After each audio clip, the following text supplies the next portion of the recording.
Hello বন্ধুরা, এখন আমি সুমন আনোয়ার পরিচালিত মির্জা বলে একটি ওয়েব ফিল্মের রিভিউ করতে চলেছি, যেটি বাংলাদেশে বঙ্গ অ্যাপে রিলিজ করেছে। এবং এখানে লিড রোলে আছে হলো মোশাররফ করিম, পরশ সাহেবানা এবং অন্যান্য আর্টিস্টরা।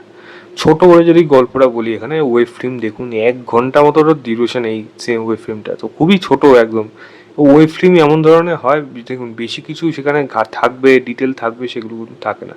তবু বলছি, একটি মেয়ে যে রোলটা প্লে করছে পরশ সাহেবানা, এবং সে তার বোন হঠাৎ করে নিরুদ্দেশ হয়ে যাচ্ছে, যাকে খুঁজে পাচ্ছে না। সে পুলিশের কাছে যাচ্ছে না, যেহেতু সে ঢাকা শহরে নতুন, অন্য ঢাকার বাইরে থেকে সে এসছে।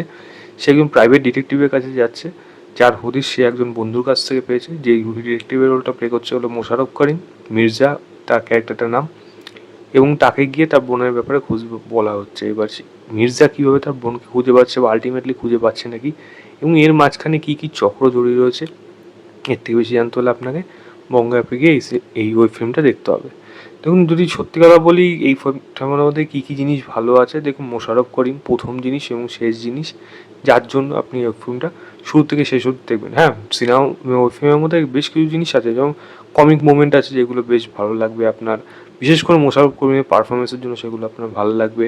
এবং আপনি একটা কাইন্ড অফ একটা হালকা, মানে একটা থ্রিল ব্যাপার, বা একটা ক্লাইম্যাক্স যে জিনিস যেটা বলে, ক্লাইম্যাক্সে গিয়ে একটা হালকা, মানে থ্রিলিং ভাইব, বা বলা যায় একটা কোথায় যেন জবনিকা পতন হলো, সেই জায়গাটা একটা এরকম একটা জিনিস বেরিয়ে আসলো, যেটা খোঁজা হচ্ছিল এতক্ষণ ধরে, বা কী কী ছিল সেটা যেটি বেরিয়ে আসবে, সেটা আপনার দেখতে ভালো লাগবে। তবুও আমি বলবো, সেটার জন্য যে প্রপার যে ডেভেলপমেন্ট দরকার হয় ওয়েব ফিল্ম হওয়া সত্ত্বেও, সেটার প্রয়োজন ছিল। কারণ ডিটেলিংয়ের যেহেতু অনেক অভাব, তার জন্য অনেক খাপছাড়া স্ক্রিন প্লের মতো কিন্তু সেটা পরিষ্কার দেখা যায়, যেটা এই ওয়েব ফিল্মটার জন্য একটা বড় খারাপ জিনিস। প্রত্যেক ওয়েব ফিল্মে এই জিনিসটা থাকে, কম বেশি থাকে।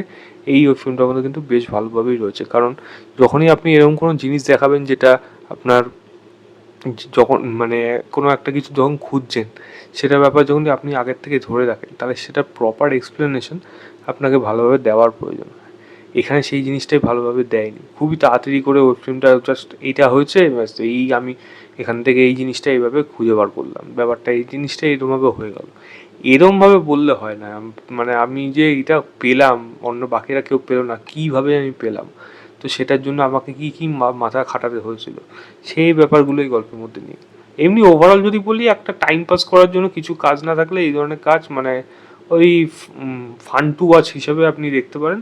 আদারওয়াইজ এটা আবার মানে পার্টও আসবে, এরমভাবে হয়তো একটা ওপেন এন্ডিং শেষ করা হয়েছে, সেটা আসলেও আসতে পারে। বাট সেটা আমি জানি না কতটা কীরকম হয়। বাট এই ওয়েব ফিল্মটা আমার কাছে একটা কাইন্ড অফ টাইম পাসের জন্য একটা অ্যাভারেজ ওয়েব ফিল্ম হিসাবেই থাকবে।